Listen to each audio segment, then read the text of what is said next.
Yeah, it was Oh a moment. my God. I had a similar moment in the Napoli, to be honest. Yeah. So And that, you know what? Can we, that's the one, you're in the medal. Yeah. yeah, yeah, yeah, So yeah. out of curiosity, this last one that you just talked about, broken ribs, were they broken?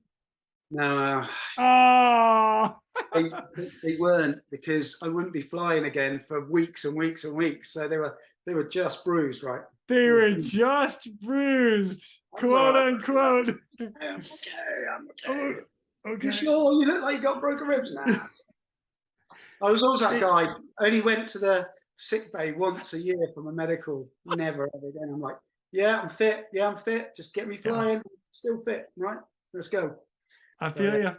yeah, You and me, we're cut from the same cloth on that one. I think so. I think so. Yeah, yeah. Are you hurt? Nope. Nope. Put me in, coach. Absolutely not. That. No, Are you hurt or injured? I'm only hurt. You can put me in. Injured? No. no, definitely not. Oh my gosh. Yeah, so Oh interesting man. times. Yeah, but Okay. yeah, the Napoli was just a monster. Well, You all know, right. But before we get into the Napoli, so this last one, that's your hardest rescue that you've ever done. Was this last one? yeah, in lots of ways, yeah. Yeah. But What out of curiosity, knowing everything that you know now, what would you have done anything different that day?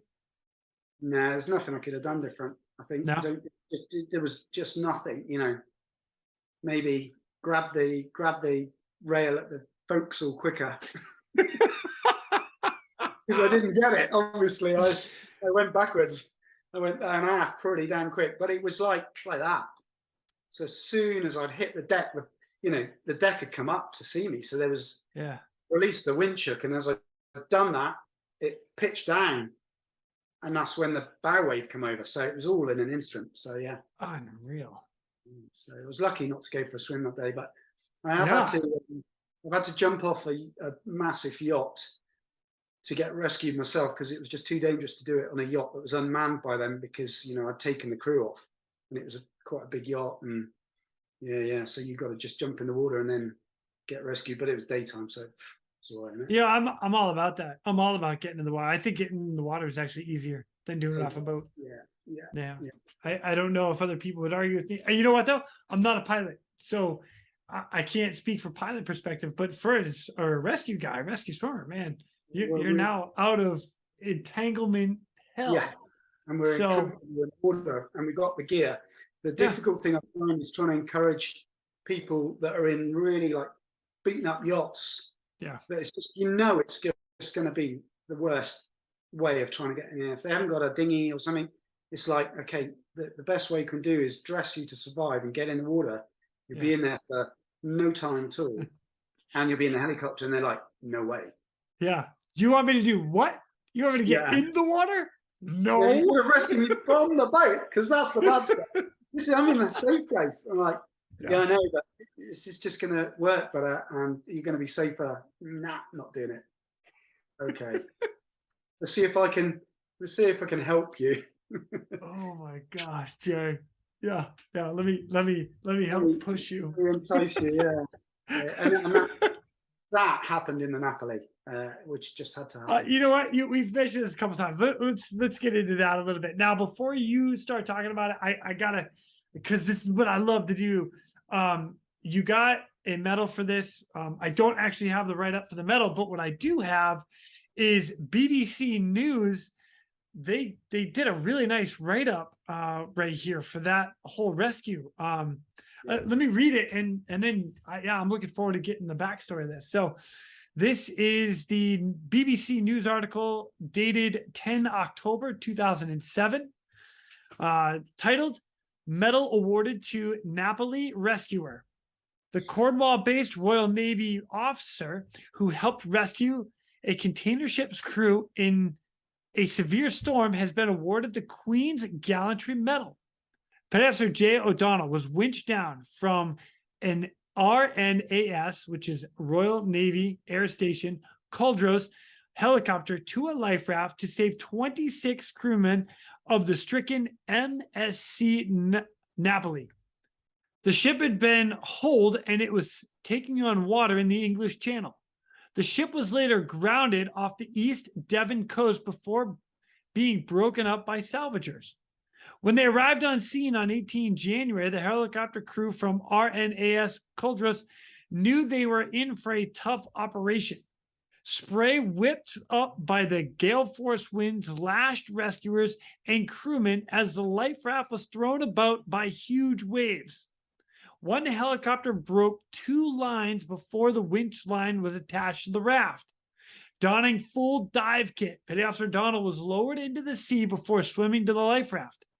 Then he spent 90 minutes securing each of the crewmen to the line so that they could be winched to the helicopters. Petty Officer O'Donnell's citation read, "Despite the appalling conditions, he displayed great courage and determination. O'Donnell remained undeterred and calm throughout." Petty Officer O'Donnell, 33, from Camborne, said after his investure by the Queen at Buckingham Palace, quote, "It was difficult to get on the life raft," end quote. Quote, "Both crews did really, really well. It was a massive team effort. It's really nice to be recognized. It's not something you think about when you go to do it. You just focus on the job," end quote. The rescued crew were taken back to RNAS Culdrus, suffering from hypothermia, extreme vomiting, and seasickness. Yeah. Jay, what? That's awesome. So 26 people, boat taken on water, goes aground, gets all busted up. These guys are in the raft. You're going in. Holy cow. Yeah, it was emotional thinking back at it, but the adrenaline just kind of just pushes you through. And I'll tell you the longer story, if you like, is yes, please. Yes, please. So I was actually going off shift. I'd done a 24-hour stint. We'd had a couple of call outs, nothing in the middle of the night, thank God. And yeah, I was going off shift, and the guy said, "Look, we want to go and do some training." So the non-divers also had a currency where they had to do diver drops. So they would have to chuck me out and recover me, surface or subsurface, it didn't matter. But we had to do diver drops, and I said, and they wanted to do some wet winching training in Falmouth Harbour, and to get the currencies in. And I was a diver, right? And they said, "Do you mind hanging on?" And I was like, "No, that's fine." I said, "I'll trade you off, right? So I'll do that for you, duty crew and all that." But instead of taking both my dive sets out of the first aircraft, because we had two aircraft, the first and the standby, the first and the second, I said, "Can I leave one in, and I'll just take my bag and my other dive set out because I'm on tomorrow." And they're like, yeah, fine, trade off. Nice, perfect. Because I don't have to lump the other dive set. I know it's intact. We do checks up the yin yang, day, night, So that was all cool. And then you realise that, Jesus, the weather's blowing up outside a bit. And yeah, and then we'd had the Met coming in. It's like, oh, it's coming in. It's coming in. You guys, if you need to go and do some winching in Falmouth, you better do it like now, because otherwise it ain't happening. I'm like, I don't think it's happening, full stop. It's really getting up. And then you start to hear the radio bubbling up, right? There's stuff going on the radio that's like on the channel 0 on the Coast Guard radio. Okay. So it's not a non-public channel, secure channel. I'm like, right, okay. And then you hear a bit of whispers. I'm not in that mix because I've done all my equipment checks. I've done this and that. I've got my stuff squared away, ready for tomorrow, and I'm just ready to go. And I'm like, there's people starting to move about a bit now? And I was like, and it was a normal working day. So we had a big squadron-ish, 8 aircraft. So there was other training, other people in. So there we are, I'm thinking, something's going on. There's a job coming in. There's a job coming in. And I heard rumours, there's people in the water, this, that, and the rest of it. And then I hear there's 26 people in the water. I'm like, I know there's not another diver in the squadron right now. So I go to the first. You're the only guy there. I'm the only diver, yeah. So I'm like, same guy, right, is in charge of this, the first aircraft. who's the guy in the job I talked about where we cut the cable. Right. Oh, okay. So I go to him and I said, right, look, I hear you got 26 people in the water. Do you want to take me as a diver or what? You know, because that's your extra, you know, your extra tool in the box. And he went, no, and you can get that fucking dive kit out of my aircraft immediately. I was like, what? No way. He goes, get your shit out of my aircraft. I ain't got time or space for that crap. I was like, wow, great. Okay. So, and he went, now. So I was like, so I legged it downstairs, and they're spooling the aircraft up, right? So the pilot's in there flashing it up. Everything's cocked, ready to go because it's the first aircraft, you know. So it's minutes before you're off the deck. So I'm getting there as they're spooling the aircraft up and whipping the dive set out, and I plonk it on the grass on the edge of the hard standing. As somebody grabbed me then and says, "Jay, what are you doing?" I said, "I thought I was going in the first, but they don't want me." He goes, "I want you. Get in the second aircraft. We're launching." I'm like, right on. I'm going to get in that aircraft. And then we had a chat, and he goes, "Oh, well, maybe you can come in instead of the crewman." I said, "No way." I said, "We're taking the crewman as well. It's his crew. It's your crew. You're a crew together." And you know, I'm an additional. So, and he was like, "Yeah, okay, let's do that." I said, "Right, I'm going to put a dive set in because I don't know what it is. You know, if we're going to put my dive bag in so I can get changed in dive gear, etc." And he's like, "Yeah, cool." And off we went. Maximum fuel, out to the middle of the English Channel. Now the funny bit was, it was a race. It was a race to get out there because you got people in danger, obviously. But it was right on the FIR boundary between France and England. So it's like right on the boundary, right? So we ain't going to let the French get this job. No. Oh, but we're going for it. And so they're probably saying the same. And they launched their super freelongs. And you know, so we were going for it. And I remember this chat on the way, and it was hilarious. And like, there's more details coming through on the radio. Okay, they're in a life raft. I'm thinking, thank God for that. 26 people in the water, they just be everywhere. And, you know, it's more traumatic. Life raft. Okay, what's a hard one? Open top, 25-man life raft. You know, what is it? Don't know. And it was daylight. Brilliant. It was daylight. Thank God for that. But this huge storm was coming through. And I think it was called Krill or something similar to that. Krill. And when it hit the UK mainland, it was blowing down walls. People were getting squashed by walls. The roof of the massive cricket club stadium came off. It was just damage everywhere in the UK. It was like big storm. So there's cricket is a sport. It's a game. That's right. Yeah, it's a bat and ball sport. You guys don't get it yet. We call something. We have something called baseball. So not even like blew a roof off a cricket. What? Sorry. So we'll you know how fun this conversation is for me. Yeah, we'll give you 100 years, and you'll have something like cricket, but not called cricket. Yeah, that's right. You know, it's soccer, not football. What? Yeah, exactly. All that stuff. You just kind of twist. Anyway, sorry. I diverted. I digress. So yeah, we're heading out, and it's kind of foggy, low cloud, blowing a hoolie, you know, and we're racing for the job. So the first crew get there, and they're on scene, and they reporting back. It's a completely enclosed hard top life raft. I've got the video. I'll show you the video. Yeah, heck yeah, please do. Yeah, it's good. And the problem with the video is you're looking down, it makes it look really flat. But I've got a video taken from a ship that tried to protect us, and that will show you what it was really like. And it's a bit like, I don't know, Perfect Storm or the Hollywood movies where the ship goes up one side of the wave and then flicks and comes down the other, and you're like, no, that doesn't happen. Well, it did that day. So we get there, and we're burning holes in the sky as the second. So we're their backup, right?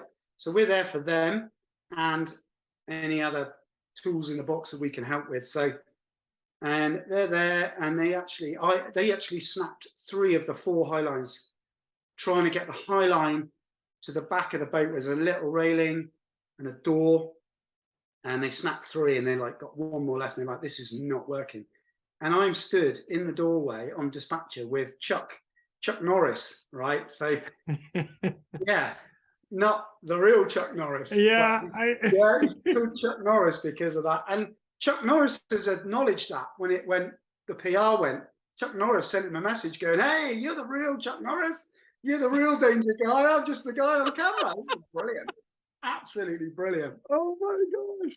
So me and Chuck are in the door, and I'm going, "Chuck, get on the radio.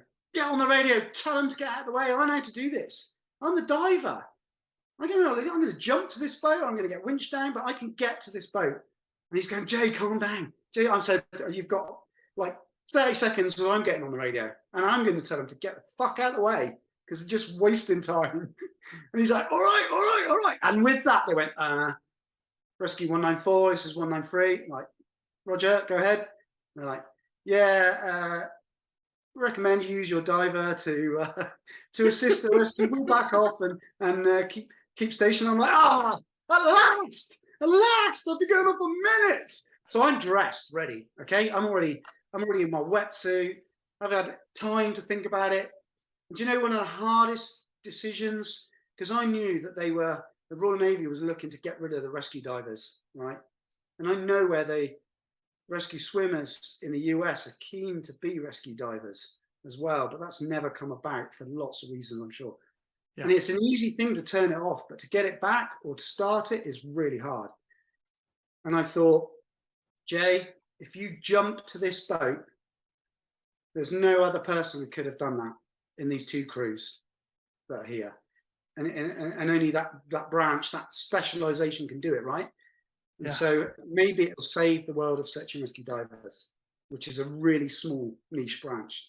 And I'd like to say the highest decorated branch in the Royal Navy. Wow. Look it up. There's some big medals out there, much bigger than mine. But anyway, I digress. So I'm like, I really want to jump, but the waves are massive. And you know what? It could be like the Guardian, you know, anything. You're just swimming and you're never going to get up that wave. You're never going to get to that boat. And I was really torn for a number of seconds of, what do I do? I need to do what's best for those people on the boat. I said, we'll start with trying to winch me to it because it's going to be more precise. The high line doesn't work. I said, winch me to the back of the boat and I'll try and get a grab of it, and then I'll release myself off the hook because the high line thing's not working because it's so rough and these people on there aren't trained. And the crew said, yeah, okay. And because we had an extra crew member, Chuck stood back. He said, I'll do the safety and coordinate like that. And Rads, who was my winchman, who was going to get kicked out as such, you know, he did a really good job, and he was the winch op. And Chuck filmed it, so that's where the film comes from. He's filmed some of it. So the waves were monstrous. So I got to the right height for a second, and I was too high. So I'm indicating down. As soon as I'm indicating down, I'm swimming. I'm on the wire. I'm underwater. Now I'm swimming. Then I'm not. Then I'm like 30 foot above the wave, and I'm like, lower me down. So Radders is working really hard. The pilots are working really hard, pulling a lot of power just to get above the wave, and then follow it down, and then they're winching in, they're winching out. It's like, this is like a game of chess, you know, or a jigsaw. It's like so monstrous. It's just so many variables. Anyway, I get to the back of the boat.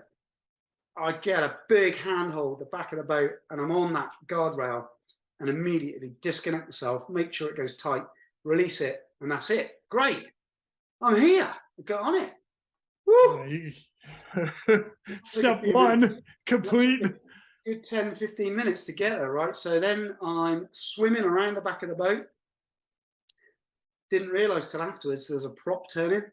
So I missed that, luckily. Oh, man. But they were still beam on to these monstrous waves. Anyway, so I get to the side, and there's like a small entrance between the hull and the guardrails. And I waited for a second, and then the wave picked it up, and I used that to help myself get on board. Get on board in my wetsuit. There's a big metal door swinging, and a little face pokes out, and he didn't look very happy. I'm But sure I told it it's French registered, so I'm on. I get on there. I've got my fins on. I'm in my swimmer gear rather than no dive set. I did think about taking it. So it's too bulky for a small platform. So I'm holding the door open, and I open the door open. I was told it's French registered, so I was assuming the crew's French. So I stick my head in, and there's all these faces crammed into this really narrow, small, hulled boat. And I go, bonjour, ça va? Really like jovial. And they just stare. Just stare. They're like, they're not happy. They're not happy.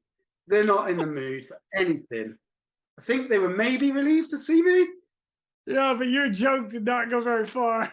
I was kind of trying to, communicate as well, right? And no, they didn't see the funny side of it, not one bit. And nobody spoke English. Nobody spoke to me.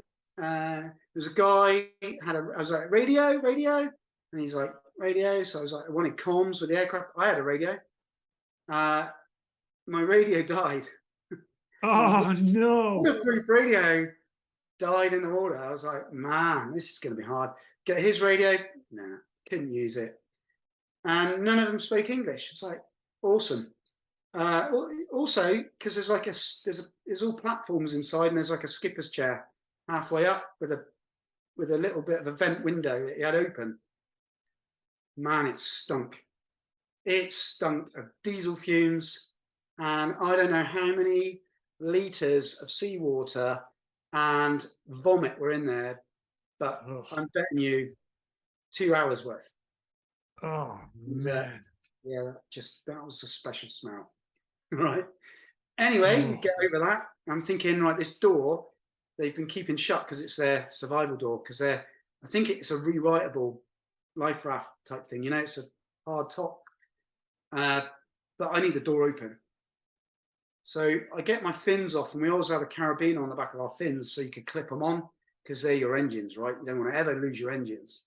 So I clip them onto myself, and then I found a bit of line or something, and I tied the door back, knowing that I could just cut it with a dive knife if I needed to. And then I tried to talk to them, and nobody spoke English. And I said, okay, I'm going to rescue you. Helicopters here, all the basics, right? That was it. Tried in a different language. Nobody said a word. I then realised after the rescue, there's two Scottish guys on the boat. Two Scottish guys never said a word. And they were like this, Screensaver. Screensaver. I can't come from my environment. I'm in screensaver mode. It's just like, that's all I call it. So I'm like, this is going to be a tough job. So I call for, so they get the high line to me, my guys. So because I know how it's going to work and I know how to do it, they took a while, got the high line in, boom. First job done. So that's the steadying line to the winch hook. So you're not struggling with the winch hook all the time. Then they send down 2 rescue strops with weighted bags because the wind's blowing so much. Everything's got to be super weighted. So the high line had like 3 or 4 weighted bags on it, which makes it heavy. So that's now so real quick, each weighted bag should be about 10 pounds, about what, 4 kilos ish. That sound about right? Yeah, about right. Yeah, about 4 kilos, I'd say. Yeah, per bag. Yeah, per bag. So, and then you've got a bit of a weight of line. So using 250-foot high lines because we needed that separation for the distance and everything, which also proved to be a bit of a lesson because that's possibly 200 foot you're dragging in and out, right? Yeah. Then you've got 2 rescue strops because it's way. Wait, how many? 2. 2. Okay, I thought you said 3. 2. Okay. No, so 2. These guys, we would only take 2 at a time, and we were only going to use 1 strop on each because essentially they weren't suffering from immersion sickness, or they hadn't been in the water. They weren't going to get hypothermia, or hydrostatic squeeze. So I said, we're just going to take 2 at a time. Anyway, turns out we couldn't. It was too emotional. It was too dangerous, and it also got too emotional because I ended up dragging these strops through the water every time for like 20, 30 meters, 100 feet, which is just bull bagging. Wow. And so I get the rescue straps on, and I'm like, first guy, come to me. I'm doing the language, and get on your knees. I'm holding on to them, put a strap on, do the primary Beckett up, and I'm holding them. And then I'm like, yeah, raise a winch. And I've got the high line in the other hand, and I'm like, just got myself braced against the guardrails to keep myself on the boat whilst I'm holding on to them on the high line. And then they're gone, just like that. Because the separation distance between the boat disappearing down a wave and the aircraft winching in or climbing was pretty amazing. And there's some video clips that show you that, you know, sometimes they just go in the water and off, and you know, that's life. So a couple of things come from this. There's 26. It's a heavy boat. You start to take the weight out of the boat, and it gets pretty skittish. So my aircraft now is getting full. So they take 13. Okay. And I get them going. And then we start again. So I get 193 in, and they get a high line to me, and we start all over again. Okay, so, and I'm pretty knackered now, and it's way beyond 90 minutes. It was like going on hours. They'd launched the third aircraft, okay, 195, just in case everybody was running out of fuel, and then rescue was going to carry on. 194 was like, are you okay? And I'm like, yeah, leave me here. I'm going for the next one. So they went, took 13 back to Culdrose. Culdrose had already got itself up, ready to receive, clothe, warm, feed, phones, you know, everything for these survivors. So our visiting aircraft section, essentially. So yeah, so that was good. So and then I've got the second lot. So all my kit, my helmet and everything's gone in the first aircraft. That's gone. That's gone. I didn't think about that too hard at the time. And then the second aircraft comes in. You're on the like the raft boat right now, the life raft. So you're fine. I was kind of surviving. I had what I needed at the time. But then it gets worse with being light, and I'm starting to empty the boat, and I'm kind of cherry picking who I think is the next best person to come off, you know, just visually. And there was a guy who was just like not happy, and he was the biggest guy on the boat. You know, I'm saying he's going to be 130 kilos. You know. Oh my God! Big guy. He's tall and he's big, and he had a duffel bag. And I'm like, no way, no bag. I don't know what language he spoke, but no bag. And I'm shaking my head, pointing at the bag, no bag. This is worldly belongings, because the Napoli was a huge container ship, and had a massive hole in the side where it split open, which completely flooded the engine room. And so they thought, we're going to sink. So that's why they abandoned it on one of those vertical launched lifeboats. Yeah. Going from really quite high. So they've had an emotional journey. And he's obviously grabbed his most important things to him. And I said, no way. And he would not let go of it. He's now in the doorway. Before I've beckoned him forward, I've got the rescue strap ready, and he's standing up. So I'm trying to get him to his knees. He's massive. He's strong. He's not letting go of his bag. I punched him in the arm to release the bag, because we haven't got time for this. The aircraft's running out of fuel. He's like the last one to leave.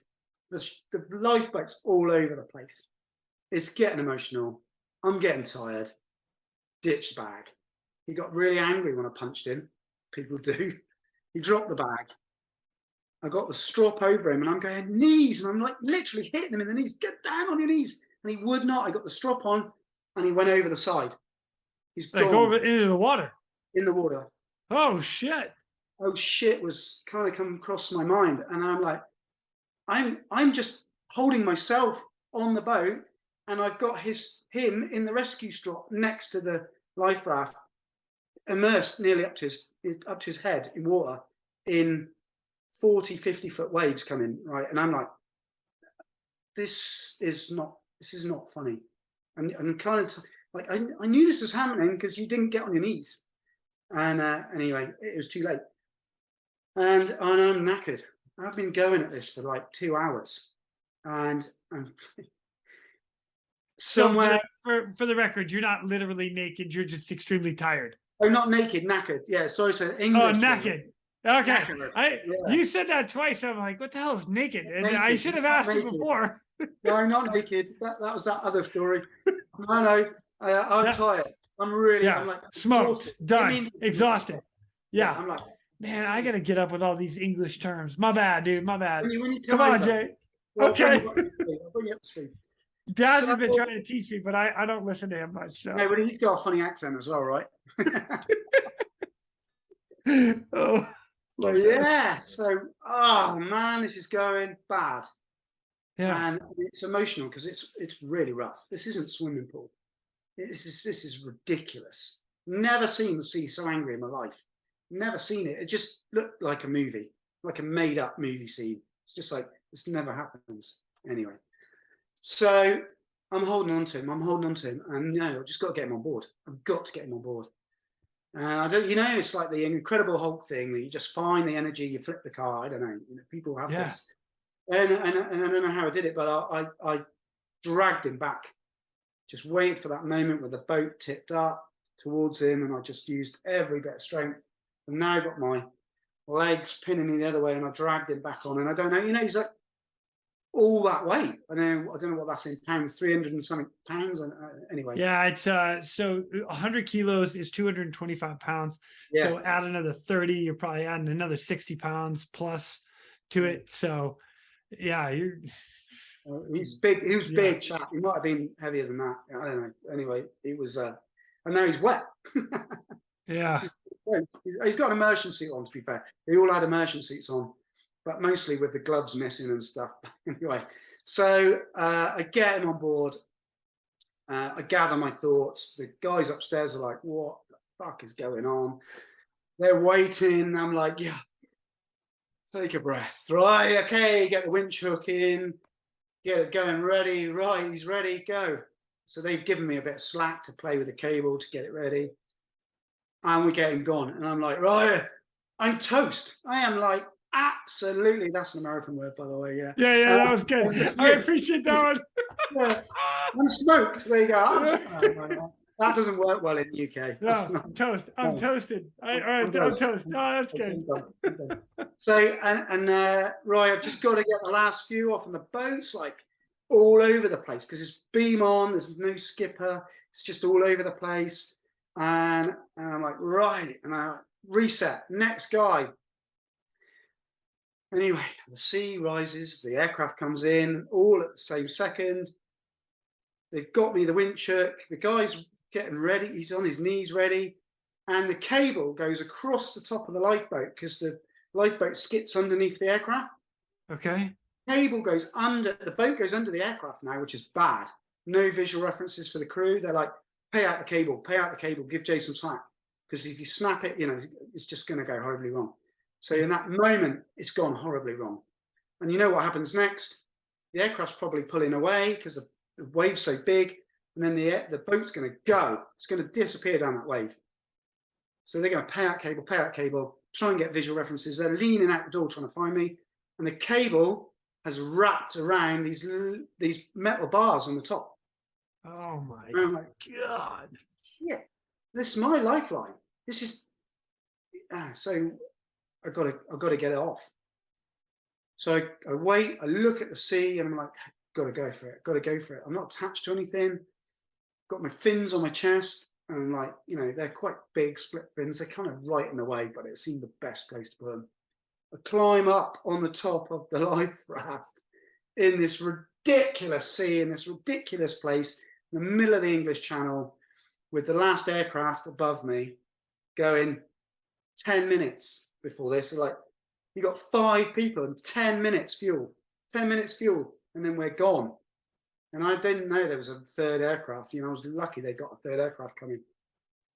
So the pressure's really on, and now my cable's caught. And I'm like, oh, you can't write this stuff. This is just ridiculous. So I'm up on the top of the life raft, and I'm holding on for dear life. And I'm like, don't clip on. Just go with it. Right, get that length out. get this side free. How is it? You know, it's gone round both sides of the two rails, like your roof rack rails, but they're like solid metal round rails. And I get one side off, and then I realise I'm going up the biggest wave I've seen, because I'm now at the top looking down. And we go up and we go up and we go up, and I'm just getting I'm on the last bit. I'm just about to release it, and now I'm leaning, and I've got my foot. I'm like standing up on the life raft with one foot on one rail, one on the other. I'm holding on, still trying to flick it, and now I'm looking down the wave. And honestly, that moment was a real weird moment. I'm trying not to get emotional about it, because that was the moment I thought, this is it. This is the end. You've done your best. You know, you've got a couple, 3 people, whatever it was. I think it might only be 3 actually left in the boat, and you're not going to make it through this one, because I was now looking straight down the wave, which was just ginormous, thinking it's going to roll. It's going to roll. I'm going to be under it, and it's going to be game over, right? And to this day, I was still flicking the cable, and I just had a second pause, and the cable came clear, and I'm staring down this wave, and it must be 40, 50, 60 foot, I don't know, down this wave, thinking, I'm going. I'm leaning back as much as possible. It's literally vertical. I mean, this boat's going to go, right? It's going to go. It's got. And I still to this day don't understand how it didn't. And I need to go and have a look at the video footage, because I've never seen that, and I need to go and review it. Holy shit, Jay! I heard shit was kind of understatement, and I had a moment where I think it all just came clear, and then somebody was helping me out, and I think it was about 6 months before that, my dad had died, and so you know, you've gone through the grief, or you think you're going through the grief, and I'm, you know, I'm on my reserves as well. You know, I'm pretty burnt out, and now I'm trying to clear this, and now I think I'm going to die because it's going to roll, and then it didn't, and the cable came loose, and I cleared it, and I got it clear, and I just had a moment where I thought, somebody help me out, really help me out. So I climbed back down. I got the cable clear of the boat completely, and I'm like making sure it's clear. I got loads of cable there, winching it in to make sure we're all safe. And I'm like, right, woo, move on, focus, right, next one, out, rescue strop, let's go. Got them all off, and then yeah, jumped in the water for the recovery, because you know, safest place. Yeah, cut the high line clear again, and then just jumped in the water, and they came with the strop, and I hooked on because I had a rescue harness. So just hooked on, and they got me out. We got into the aircraft, which is really weird, and there's footage of it as well. And of course, then that's the moment where you're like, woo! That's when you switch off from you. You know, yes! Yeah, what a day. What a day's work, right? And it's a different crew, okay? And I'm like, and this is the guy that said, no, we're not taking you. And you know, as well. And I haven't got a helmet. So luckily we used to fly with like passenger helmets, which were okay. They weren't as good as ours. So they gave me that, and I plugged into the comms, and I'm wet, tired, and all of that. And it's all these people that we just pulled out of the water and out the boat. And I'm like sat there with them. I'm just sat at the back. There's no seats. You know, the aircraft's full. It's full. Diver. So I'm allowed to be off of, even with the door open, I'm allowed to be off of a dispatcher harness, or, you know, I've done all that. So they were happy to just put me at the back and sit there in your puddle of water. We plugged me in, and I was like, and they were like, how are you feeling? I'm like, I'm pretty tired. Like, yeah, that was pretty good. And everyone was like, that was freaking good job. There's some moments, and I'm like, yeah, there were some moments. And then you just get that elation. I'm just got a smile on my face, and all these people are looking like, thank God, but they're cold and they're wet and they've got blankets on them. So we get back, and we'd had this hand discussion about fuel, and we flew them back in straight to the reception centre, and then I got to walk them all in for safety. You know, kind of said hello to everybody, and then I got back in the aircraft, and I stood up between the seats, and I looked in, and I looked at the fuel, and there was literally zero fuel. We were literally on fumes, and we had enough. We flew across to the squadron, literally pretty much run out of fuel, shut the engines, they shut themselves down when we got to the squadron. Holy shit. Like, we busted our fuel, our bingo time, because you were there. And we only knew that 195 was coming out because it was a last minute thing, but we were on our way back with you, so we were good. We were doing calculations literally every 2 minutes, every minute. I think we can just make it, we can just make it, we just make it. Just wait for Jay. We can't leave him here. So, because that was their next option. And they were 30 seconds from leaving me because they had no other option. So, oh my God. It worked out. And it would have been fine. I wouldn't have known that. I would have gone, what? Why are you guys leaving? So, yeah, anyway, so that was good, yeah. And then yeah, we got, and then the press onslaught afterwards was really funny. So it's really quite late in the evening now by this time. It's a whole day evolution, and I get in, and our press lady, who's brilliant, she was an amazing woman. She's like, Jay, the whole world's in the hangar waiting to speak to you. And I was like, I am happy. I've got to sort out the kit. I've got to get the kit ready for tomorrow. He's like, okay, but do Minuteman stuff now. I was like, I haven't eaten like all day. I had like a piece of toast this morning. They're like, oh, we're getting food. I was like, I need a shower. And she's like, you look great. You're in your wetsuit. And the cut on your forehead is ace. They're going to love that on TV. And I'm like, what? The cut on my forehead? I'm like, oh yeah, I'm kind of bleeding. At some point, I must have got the hook in my head, split my forehead open. Nobody told me, until then. She's like, that's amazing. I'm like, I'm getting a shower. If they really want to talk to me, they're going to wait for me to get my kit, get a shower, okay?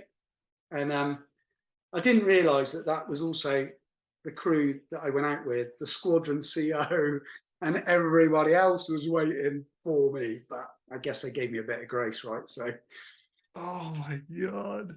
And then I was there till like 11 o'clock at night doing interviews and photos and stuff. So, yeah. Wow.